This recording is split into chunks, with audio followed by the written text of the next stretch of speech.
아멘. 이 시편에서 그 표제어는 많은 의미를 함축하고 있습니다. 특별히 오늘과 같이 표제에 보면 그 정확한 시대적인 배경, 상황을 이야기하고 있죠. 그래서 이 표제어를 잘 살펴만 봐도 우리가 시편을 이해하는데 훨씬 도움이 될 수 있습니다. 마스길이라고 했죠. 이건 교훈시입니다. 다윗이 인생에서 겪은 어떤 사건을 가지고 그것을 사람들에게 교훈하는, 사람들이 그것을 통해서 뭔가 하나님을 알 수 있도록 그렇게 우리에게 주는 지혜시죠. 오늘 이 시편의 표제어에서도 에돔인 노액이 사울에게 이르러 다윗이 아히멜렉의 집에 왔다라 말하던 때에 라고 되어 있습니다. 이런 시대적인 배경을 살펴보면 다윗이 왜 이런 시편을 지었는가 하는 것을 좀 더 쉽게 이해할 수 있습니다. 다윗이 이 시편을 적고 있는 이 상황은요, 사무엘상 21, 22장에 소개되고 있습니다. 당시에 다윗이 그 사울의 시기심을 피해서 도망하고 있던 때입니다. 그가 도망하다가 자기의 그 추격을 피하기 위해서 바로 이 노비라고 하는 땅에 숨어 들어왔습니다.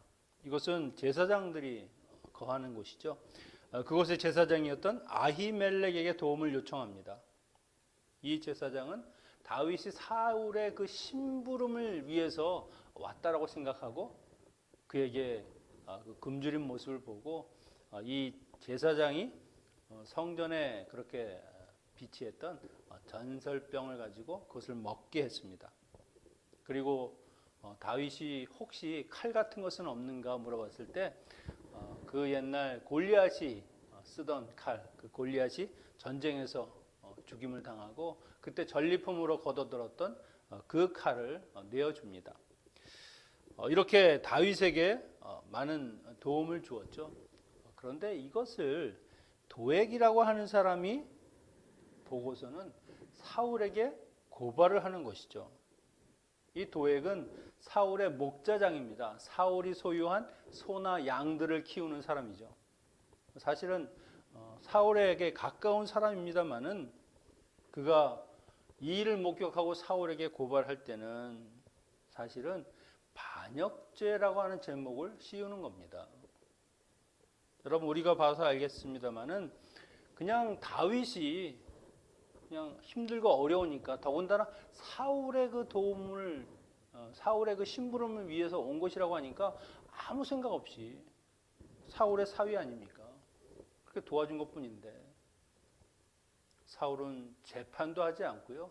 이 도액이라고 하는 에돔 사람의 말만 듣고 그들을 처형하려고 하죠. 그런데 누가 하나님이 세우신 그 제사장을 감히 죽일 수가 있습니까? 다들 회피하죠. 그런 일에 손을 담그고 싶지 않은 겁니다. 그러니까 이 도액에게 내가 그 일을 해라. 이 제사장들을 죽이고 그리고 그 높당에 있는 모든 사람들 가축까지도 하나도 남기지 말고 다 처단하라.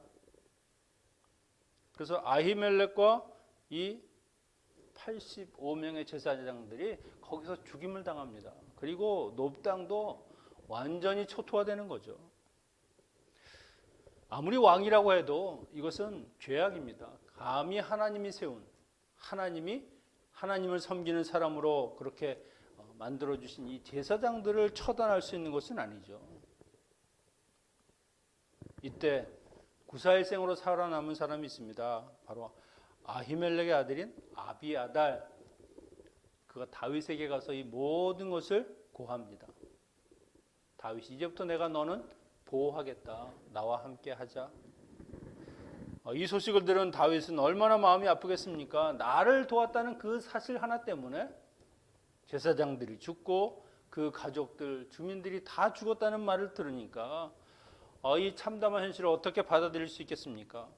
그 괴로운 마음을 가지고 지금 이 시편의 기도를 쓰고 있는 겁니다. 비록 현실은 암담하고 어둡지만 그럼에도 불구하고 내가 믿고 의지하는 것이 무엇인지 어떻게 이 난관을 내가 헤쳐갈 수 있을까 하는 것을 지금 우리에게 간증하고 있는 것과 같은 것이죠. 1절에서 5절까지를 보면은 다윗이 하나님의 심판을 피할 수 없는 악인, 그들은 어떤 사람인가 그것을 설명합니다. 1절에 보면 강포한 자여 내가 어찌하여 악한 계획을 스스로 자랑하는고. 강포한 자, 힘이 센 자, 용사를 이야기하는 겁니다. 하지만 여기에서는 그 힘만을 믿고 교만하고 하나님을 의지하지 않고 자기의 힘을 의지하고 그것을 자랑하며 살아가는 사람들, 도액과 같이 하나님 무서운 줄 모르고 자기의 깨와 자기의 술수, 수단과 방법을 가리지 않고 남이라고 하더라도 내가 짓밟고 일어설 수 있으면 거짓말이든 뭐든 다 하는 사람들입니다. 도액이 사실 이렇게 무고하게 사람을 고발한 이유는 무엇입니까? 사울이 다윗이라고 하면 아주 그냥 너무너무 싫어하니까 이것을 이용해서 이제는 사울의 그 줄을 타고 출세의 길을 걸어보자 하는 것이죠. 이런 자들은 그 잘못된 방법을 지혜라고 이야기하고 그것이 나의 꾀라고 이야기하고 나는 이런 힘이 있다, 이런 능력이 있다 자랑하는 악인들, 우리가 보기에는 참으로 아주 실패한 인간들이라고 할 수 있습니다. 여기에 그 악인의 특징을 4절에서 또 이야기하고 있는데, 간사한 혀여 내가 잡아먹는 모든 말을 좋아하는도다. 바로 이 아히멜렉을 그가 어떻게 넘어뜨렸습니까? 거짓말입니다. 거짓말과 그 새치혀를 놀려서 그를 죽음으로 몰아넣은 것이죠. 거짓을 좋아하고 거짓말과 속임수를 동원해서라도 내 욕망을 이룰 수 있다고 하면 그 일을 하는 겁니다. 아무 마음의 꺼리낌 없이. 혀는 언어, 말을 담는 도구죠. 무엇보다 그 마음속에 어떤 생각을 갖고 있는가, 어떤 가치관을 갖고 있는가 하는 것이 이 말을 통해서 드러나게 되는 겁니다. 그래서 그 사람이 하는 말을 잘 들어보면 이 사람이 지금 가장 관심 있는 게 무엇인지, 어떤 것에 중점을 두고 살아가는가 하는 것을 우리가 알 수 있습니다. 여러분 생각하기에 남들이 나를 잘 모를 것 같다 생각하시죠? 그렇지 않습니다. 대화를 나눠보고 몇 번 이야기를 해보면 이분이 정말 뭘 좋아하시는구나, 그리고 어떤 관심이 있구나 하는 것을 충분히 알 수 있습니다. 그 말을 통해서 다 드러나게 되는 것이죠. 그래서 야고보 사도가 혀를 통제할 수 있는 자는 영적으로 성숙한 자이다. 그만큼 어렵다는 겁니다.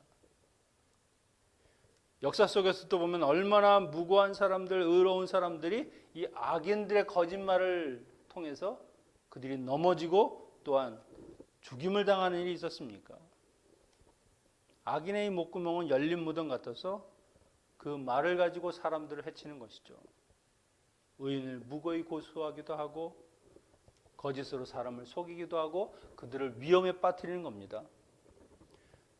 예수님께서 공생에 사역하시는 동안에도요, 이 바리새인 서기관과 같은 사람들 틈만 나면 거짓말을 해서라도 예수님을 넘어뜨리려고 하는 것이죠. 그래서 결국 성전을 허물라 내가 사흘 만에 성전을 짓겠다, 성전 모독죄, 하나님 모독죄, 그런 굴레를 씌워서 예수님을 십자가에 못 박지 않았습니까? 그들의 입으로 나오는 그 거짓, 그것을 통해서 결국 예수님을 죽음으로 몰아넣은 것이죠. 그래서 예수님이 입으로 들어가는 것보다 입에서 나오는 것이 훨씬 더 더럽고 그리고 사람에게 치명적일 수 있다 하는 이야기를 하신 겁니다.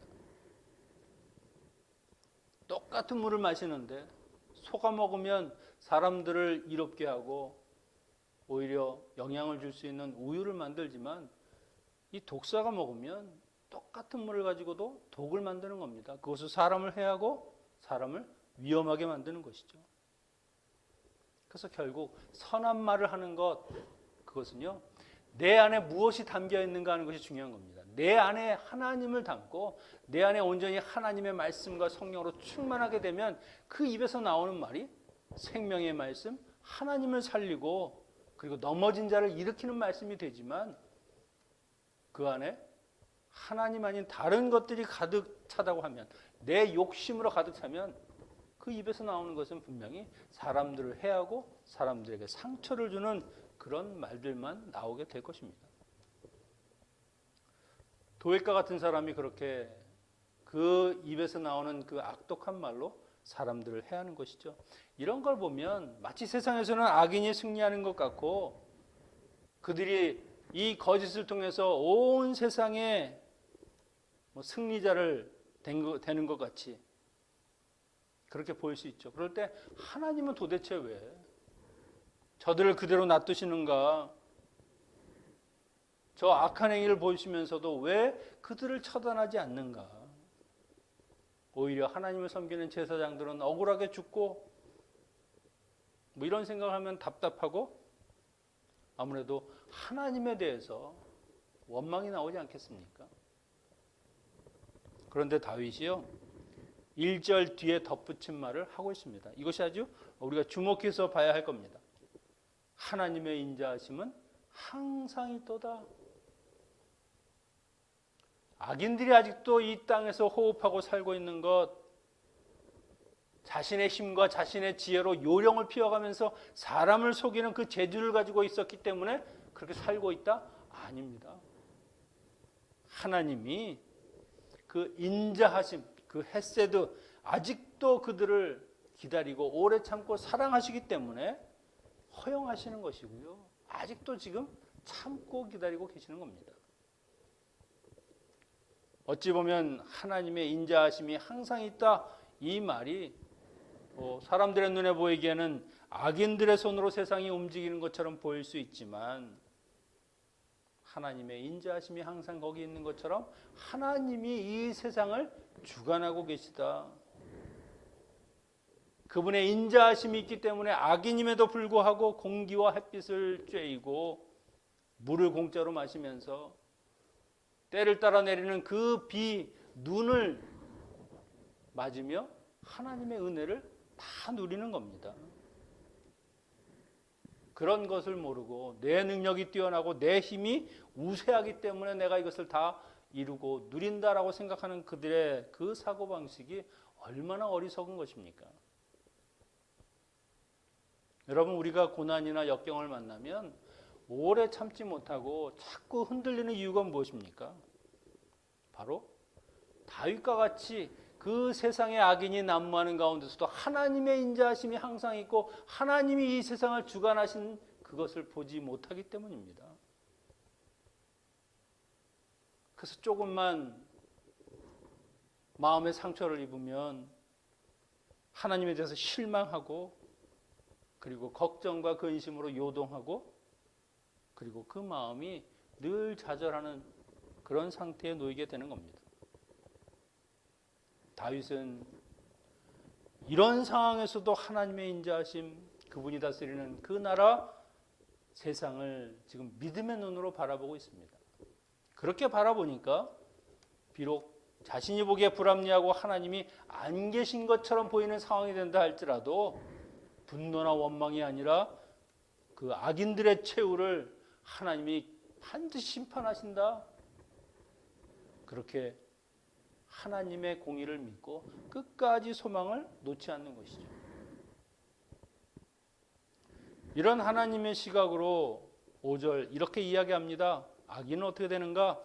거짓된 혀를 가진 악인에 대해서 그들의 장막에서 뽑아내며 그 땅에서 뿌리를 뽑으신다. 나무가 가지가 좀 부러지는 건 괜찮습니다. 그런데 땅에서 뿌리가 뽑히면 이건 완전히 죽은 거죠. 더 이상 회생할 수 있는 가능성이 없는 겁니다. 이 말은 하나님께서는 언젠가 때가 되면, 하나님의 그 때가 되면 악인을 심판하시되 영원한 심판을 그들에게 주신다는 겁니다. 사도 요한이 계시록에서 그런 말씀을 했습니다. 그리스도께서 재림하실 때 거짓말하는 자들은 불과 유황으로 타는 못에 참여하게 될 것이다. 악인들의 최후가 이렇다는 겁니다. 사단의 이 장기가 무엇입니까? 거짓이죠. 거짓의 합이 사람들을 미혹하고 결국 그들을 넘어뜨리기 위해서 모든 수단을 쓰지 않는 그런 사단을 쫓아가는 이 악인들의 삶은 비록 세상에 살면서 잠시 동안은 뭔가 잘 되는 것 같아 보일지 모르지만 결국 영원한 삶의 기준으로 보면 그 잠시의 순간이 지나고 나면 그들은 하나님의 심판 가운데 멸망하는 사람들이 될 것이라는 것이죠. 이들의 또 다른 죄악은 7절에 있습니다. 이 사람은 하나님으로 자기 힘을 삼지 아니하고 오직 그 재물의 풍부함을 의지하여 죄악으로 스스로 든든하게 하던 자라 하리로다. 힘으로 삼는다. 이 힘이라는 말을 다른 말로 하면은요, 피난처, 산성 이런 말입니다. 하나님을 피난처로 삼지 않는다. 결국 그들은 하나님을 의지하지 않습니다. 그래서 서슴지 않고 죄를 짓습니다. 하나님이 얼마나 두려운 분이신가 것을 모르니까, 알고 싶어 하지도 않으니까 하나님이 아닌 자기의 재물, 자기의 힘, 그것만을 위해서 사는 것이죠. 하나님의 자리에 물질을 채우고 그것으로 대리만족하면서 사는 것입니다. 하지만 그런다고 그 자리가 채워지겠습니까? 아무리 노력해봐야 결국 공허할 뿐이라는 것이죠. 여러분, 나봇의 포도원을 잘 아실 겁니다. 아합이 그 나봇이 가진 그 포도원을 너무나 자기가 갖고 싶어하는 겁니다. 팔라고 이야기를 해도 하나님의 기업이니까 못 판다. 결국 이세벨이 꾀를 내죠. 거짓 증인을 세워가지고 그가 죄를 지었다. 그렇게 죽이고 그 포도원을 빼앗습니다.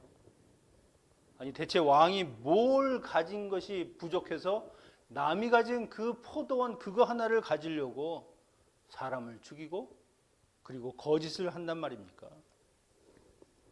결국 그들은 하나님께 징벌을 받아서 비참한 죽음을 맞이하게 됩니다. 악인들의 끝은 그와 똑같다는 것이죠. 그러면 의인은 어떤 사람들인가? 6절에서는 의인에 대해서 이야기합니다. 두려워하며 또 그를 비웃어 말하기를, 의인은 이 악인들이 심판받는 것을 보면서 오히려 하나님을 두려워하는 겁니다. 그리고 그들을 부러워하거나 그들을 어떻게 하면 내가 저들을 쫓아갈 수 있을까 이러는 삶이 아니라 비웃어서 말하는 겁니다. 하나님 없이 사는 자들, 아무리 많은 것을 가졌다고 해도 그들은 결국 우리의 관심의 대상이 아니라고 하는 것이죠. 의인은 악인에게 임하는 하나님의 심판을 보고 기뻐하거나 쾌재를 부르기보다는 그것을 자기의 교훈으로 삼습니다. 나는 저렇게 살면 안 되는 것이지. 여러분, 우리 하나님의 성도들은요, 내 주변에서 일어나는 일, 내 삶에서 일어나는 일을요, 항상 교훈을 삼아야 되는 겁니다. 그것이 좋은 일이든 나쁜 일이든 그것을 통해서 하나님을 깨닫고 오히려 하나님만을 의지하는 삶이 얼마나 중요한가 하는 것을 우리가 알아야 하는 것이죠. 여러분, 이것이 바로 성도의 길입니다. 현실에서 하나님을 발견하는 것, 내 삶에서 하나님은 보이지 않지만 그럼에도 믿음으로 하나님의 살아계심을 보고 그분을 온전히 의지하는 것, 그것이 우리의 힘이요 능력입니다. 다윗이 그렇게 살았죠. 여러분, 다윗 제사장 아닙니다. 선지자도 아닙니다. 이세의 8아들 중에서 막내입니다. 사무엘이 방문했을 때도 그 막내는 보여주지 않을 정도로 그냥 저기 나가서 양이나 치는 그냥 목동으로 부려먹을 정도로 그렇게 집에서 존재감이 하나도 없는 사람입니다. 그냥 우리와 똑같다는 거죠. 평범합니다. 성령으로 잉태된 사람도 아니고 아버지의 극진한 사랑을 독차지한 것도 아닙니다. 그에게는 특별한 능력이 없다는 것이죠. 다만 그에게 있었던 한 가지, 오직 하나님만을 신뢰하는 것, 그가 한 번 믿었던 그 하나님을 절대 떠나지 않았다는 것. 조금은 그가 실수하고 죄를 짓고 때로는 하나님 앞에 범죄했다 할지라도 그는 언제나 하나님 앞에 돌아갔습니다.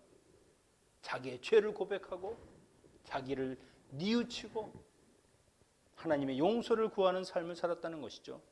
이것이 간단한 차이 같은데 오히려 능력을 행사하고 엄청난 기적을 일으키는 그 모든 사람들보다도 더 중요한 것을 다윗은 가지고 있었죠. 이게 얼마나 중요한 차이인지 모릅니다. 그가 사무엘을 통해서 기름 부음을 받아서 하나님이 왕으로 세우셨습니다. 바로 왕이 되던가요? 아니요. 그때부터 이제 사울의 추격을 받는 그 죽음의 위협 가운데 살게 되는 겁니다. 도망자 생활을 하게 되는 것이죠. 자신을 도와주던 선한 제사장 아히멜렉과 85명의 제사장, 아이들, 사람들 다 죽임을 당하고 도액과 같은 악인들이 오히려 판을 치는 그런 세상 속에 살면서도 그는 오직 하나님만을 의지했다는 겁니다. 이것이 바로 다윗의 영성입니다. 다윗이 하나님 앞에서 그래도 하나님이 원하는 대로 쓰임받을 수 있는 그것은 다른 것이 아니죠. 늘 하나님을 바라보면서 하나님 중심으로 그렇게 살았다는 것. 그것이 바로 오늘 하나님의 성도들이 이 세상을 살아가는 방법입니다. 능력이 뛰어나고 힘이 있고 내가 가진 소유가 많고 이런 것은 중요하지 않습니다. 있든지 없든지 내가 풍부하든지 부족하든지 그것에 상관없이 그냥 하나님만을 전적으로 신뢰하고 의지하는 것. 그런 사람들은 어떻게 되느냐? 8절에 이렇게 이야기합니다. 오직 나는 하나님의 집에 있는 푸른 감람나무 같으며 하나님의 인자하심을 영영히 의지하리로다. 다윗은 지금 자신을 하나님 집에 있는 푸른 감람나무라고 비유하고 있습니다.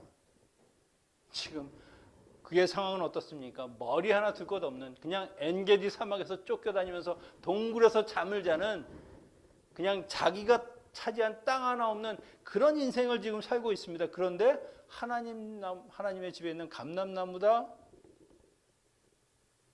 겉으로 보기에는 거지나 별반 다를 거 없어 보이는데 나는 하나님의 은혜를 충분히 받고 하나님의 사랑 가운데 살아가는 사람이다. 이것이 허풍이 아니라는 겁니다. 그는 하나님이 어떤 분인지를 확실하게 알았습니다. 내가 양치던 그 목동 시절부터 나와 함께 하신 그 하나님, 골리앗을 문어 넘어뜨릴 때에도 하나님이 내게 능력 주시고 힘을 주셔서 그 만군의 여호와의 힘을 입어서 내가 그 싸움을 승리했던 것처럼 하나님이라고 하면 나를 절대 내버려 두지 아니하시고 하나님의 성전의 심은 그 푸른 감람나무처럼 돌보아주고 계시다 하는 것을 믿었다는 것이죠. 여러분, 이 감람나무는 올리브나무입니다. 이스라엘에서 굉장히 중요한 나무죠. 이것은 성장이 더딥니다. 한 10년에서 14년 정도 그때가 지나야 이제 결실이 시작되고 한 30년 이상 되어야 완전한 수확을 할 수 있는 그런 나무입니다. 한 3, 40년 지나면 한 7m 정도 되는 그 나무 하나에서 약 120kg의 과실이 열리고 약 25리터의 올리브유가 만들어집니다. 그때서야 비로소 그냥 나무 구실을 하는 그런 나무죠.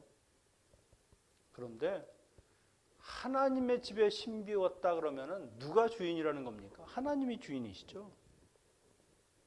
그 주인이신 하나님이 물도 주고 양분도 주시고 벌레도 잡고 때로는 잔가지를 쳐서라도 잘 자라도록 그렇게 관리하시는 그런 나무라는 겁니다. 하나님의 도움 없이 그분을 의지하지 않고 그냥 악인들처럼 야생에서 자라는 그런 나무는 하나님이 뽑아버리시지만 하나님의 집에 심기어진 이 푸른 감람나무는 하나님이 영영히 돌보신다는 것이죠. 하나님이 지켜주시고 돌보시면 이미 게임은 끝나는 거 아닙니까? 하나님이 온전히 정성을 다해서 이 세상에 그 무엇도 감히 내 나무를 해치지 못하도록 돌보신다는 겁니다. 뿌리가 뽑히는 나무, 하나님의 집에 정원에 심겨진 나무, 어느 것이 축복받은 인생입니까? 우리 하나님은 또한 어떤 분이십니까? 우리의 아버지가 되시죠. 어떤 상황에서도 하나님을 의지하는 사람은 하나님 집에 심은 푸른 감람나무가 되는 겁니다. 내 능력과 내 힘 이런 것 가지고 되는 것이 아니라 하나님을 믿고 하나님을 따르기 때문에 그분이 그 아버지 집에 손수 심어주시는 것이죠. 하나님의 손이 우리를 붙들고 계심, 이것보다 더한 평강과 안식이 어디 있습니까? 여러분, 내가 지금 잘 나가고 있다. 내가 지금 완전 세상에서 승승장구하고 있다. 혹시라도 그것이 야생에 심겨진 이 악인들의 나무와 같은 것일 수 있습니다. 하나님을 모르고 교만한다고 하면 언제 뽑혀나갈지 아무도 모르는 겁니다. 하지만 아무리 현실이 힘들고 어려워도 하나님의 돌보시는 그 푸른 감람나무라고 한다면 과연 누가 더 오래 하나님의 보호하신 가운데 살아가겠습니까? 그래서 우리는요, 이 세상의 모든 일어나는 일을 볼 때 그냥 잠깐, 순간 이런 것을 가지고 판단하면 안 된다는 것이죠. 우리의 삶은 어떻습니까? 영원이라고 하는 그런 시간 속에 살고 있는 겁니다. 이 세상을 떠난다 할지라도 하나님께서 우리로 하여금 영원한 부활의 삶을 살 수 있게 하시는 것이죠. 그래서 이 세상에서 그냥 잠시 그 악인들이 승리하는 것 같은 그런 것을 보면서 그것을 부러워하거나 그것을 보면서 우리가 좌절할 필요가 없다는 것이죠. 여러분, 하루를 아주 행복하게 살고 1년을 고생하면서 사는 게 낫습니까? 아니면 그냥 그 하루를 고생하고 1년을 행복하게 사는 것이 낫습니까? 당연히 고생은 짧고 행복은 긴 게 낫겠죠. 우리의 이 영원이라고 하는 개념은요, 1년과 하루의 차이가 아니라 어마어마한 것입니다. 이 생에 우리의 삶 속에서 이 짧은 시간하고는 비교할 수 없는 하나님이 온전히 인도하시고 보호하시는 복된 시간들이 우리를 기다리고 있다는 것이죠. 그러니까 이 세상에서 잠깐 그냥 그 좋은 것을 맛보겠다고 이 도액과 같이 그 거짓말하고 남을 짓밟는 이런 악인처럼 살아갈 수는 없는 것입니다. 사랑하는 성도 여러분, 그래서 오늘 다윗이 우리에게 이야기하는 게 뭡니까? 나는 어떤 상황이 있어도 나는 하나님을 의지한다. 마지막 구절에서 주께서 이를 행하셨다. 하나님께서 이것을 이루어 주심으로 악인은 심판하시고 의인은 복 주시는 이것을 이루어 주실 것을 내가 아니까 하나님께 온전히 감사하고 그 이름, 그 모든 것에 선하신 하나님의 그 성품을 보면서 온전히 하나님만 의지하겠다. 다시 한번 하나님 앞에 결단하는 것이죠. 우리의 삶 속에서 다른 것 없습니다. 이 자녀로서의 신앙의 절개를 지키고 이 악인의 꾀, 세상의 그 허무한 그것을 쫓아가지 않고 온전히 하늘 아버지가 우리에게 베풀어 주시는 그 구원과 승리와 은혜를 누리는 삶은 오직 하나님을 의지하고 하나님을 의뢰하는 삶에서 나오는 겁니다. 아무리 세상이 힘들고 어려워도 여러분 하나님을 의지하십시오. 오직 그것만이 우리에게 소망이고요. 그것만이 우리가 이 세상 가운데서 온전히 승리하고 영원한 생명을 얻을 수 있는 가장 복된 길이라고 하는 것을 여러분 믿으시고 온전히 하나님만을 신뢰하는 우리 모두가 되시기를 축원합니다. 기도하겠습니다. 하늘에 계신 우리 아버지여, 바로 앞에 우리의 삶도 알지 못하는 나약한 인생들입니다. 오직 우리의 생명 되신 주님이 함께 하시고 우리를 인도하실 때 우리의 삶이 주님이 그 주님의 집에 심어주신 푸른 감람나무와 같은 인생이 되는 줄로 믿습니다. 믿음으로 하나님의 손길을 보게 하시고 오직 주님이 인도하시는 길을 어렵고 힘들다 할지라도 쫓아갈 수 있는 믿음의 자녀들 되게 하여 주시옵소서.